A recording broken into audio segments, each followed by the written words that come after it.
Welcome to the bell curve. The sea doesn't care about you. That's the first thing you learn. It doesn't care that you're small. It doesn't care that you're frightened.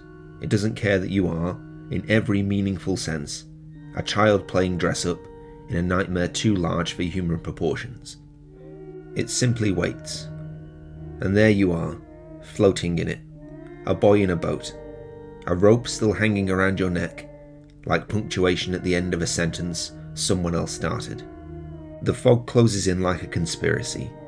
Red lights blink in the distance, not with warmth, but with indifference. They don't beckon, they accuse. Follow us, they seem to say. You follow. Because in the world of REANIMAL, there is no such thing as a good option. There is only forward. Tarsier Studios understand something most developers don't. They understand that horror is not about what jumps out at you. Horror is about what awaits you patiently in your peripheral vision. Horror is about implication, about absence, about the dreadful suspicion that the world has rules and you were never taught them. These are the minds behind Little Nightmares and its sequel, games that turn childhood vulnerability into a design philosophy. With REANIMAL, they have not reinvented themselves, they have refined themselves, sharpened their instincts into something surgical. This is not evolution, this is mastery. They know exactly what they're doing, and more dangerously, they know exactly what they're not telling you. The boy pulls a girl from the sea, she attacks him immediately. That moment tells you everything. No exposition, no tutorial prompt politely explaining their relationship, no reassuring voice to hold your hand, just violence, confusion, and distance. They stare at each other from opposite ends of the boat, like survivors of different wars. They are brother and sister. You are never told this. You learn it in the way you learn most truths in life. By observation, by inference, by noticing who reaches out when the other stumbles. REANIMAL trusts you, not as a player, as a witness. And this distinction matters, because you are not conquering this world, you are enduring it. On paper, REANIMAL is simple. You walk, you run, you jump, you carry objects, you solve puzzles. It sounds almost embarrassingly ordinary. But simplicity, in the right hands, becomes something else entirely. It becomes clarity. It becomes inevitability. You lift trapdoors together because neither of you is strong enough alone. You create opportunities for one another because survival here is not an individual achievement. It is a shared liability. This is where REANIMAL reveals its quiet brilliance. Its cooperative design is not a gimmick, it is a statement. You need each other, not because the game says so, because the world does. Playing with another human being transforms the experience.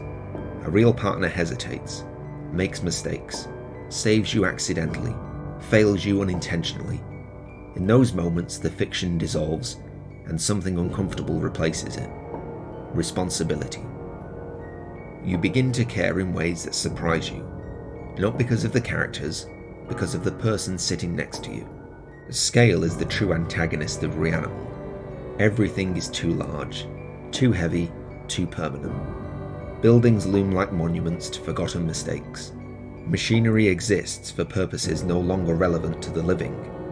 You are not meant to be here, and yet, here you are.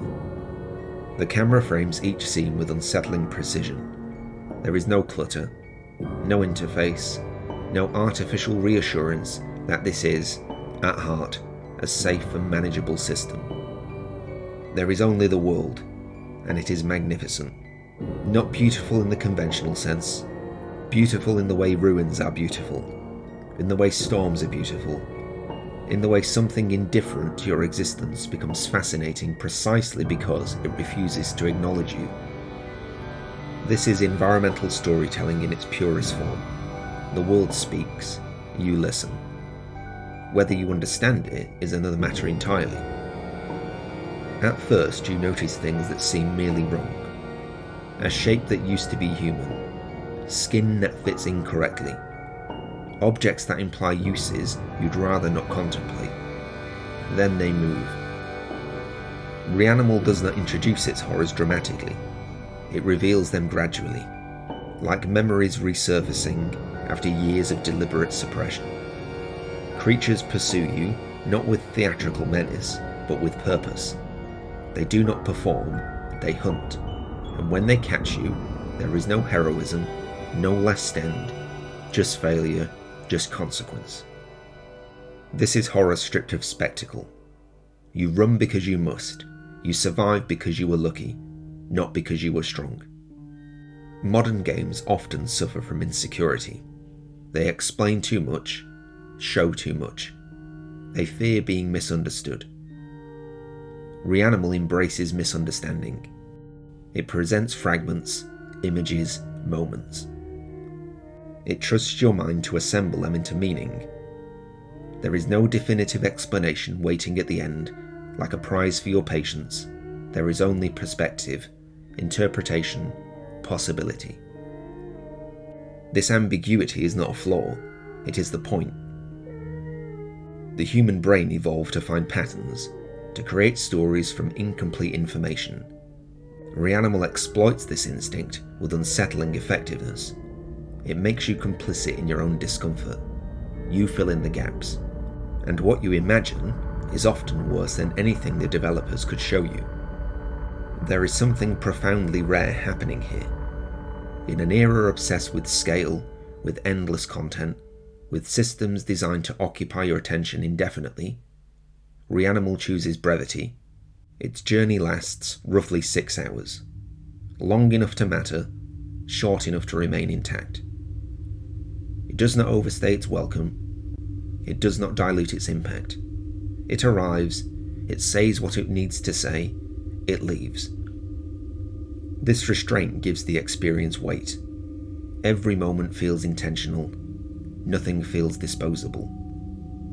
REANIMAL understands something uncomfortable about the human condition. We are fragile. We construct elaborate illusions of control to protect ourselves from the truth. Careers, societies, technologies. We pretend permanence is achievable. REANIMAL dismantles that illusion. You are small, the world is large. Most forces that shape your existence operate beyond your understanding. And yet you persist. Not because persistence is logical, because it is instinct. Because the alternative is unacceptable. The game does not celebrate this persistence, it simply observes it. There are moments of frustration, chases where the correct path is unclear, occasional technical imperfections. These things exist.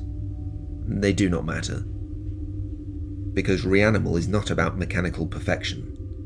It is about emotional authenticity, about creating a space where vulnerability feels real. Flawlessness would undermine that illusion. The rough edges make it believable, make it human. By the end, you realize something unsettling. You have not been solving puzzles, you have been assembling a memory. Not necessarily the character's memory, your memory. Of fear, of dependence, of being small in a world designed without you in mind. REANIMAL lingers, not because of what it shows you, because of what it refuses to resolve. It trusts you to carry it forward, to think about it later, to wonder, to remember. REANIMAL is not a revolution, it is something rarer, it is conviction. Tarsier Studios has created a work of quiet confidence, a game that understands its identity completely and refuses to compromise it for accessibility or mass appeal. It is haunting without theatrics, emotional without sentimentality, beautiful without comfort. Most importantly, it respects you enough to leave you alone with your thoughts. And that, in the end, is the most frightening thing of all. Because long after the screen goes dark, long after the boat disappears into the fog, you realize something unsettling. The sea never cared whether you survived, only that you sailed. And somewhere in the back of your mind, those red lights are still blinking.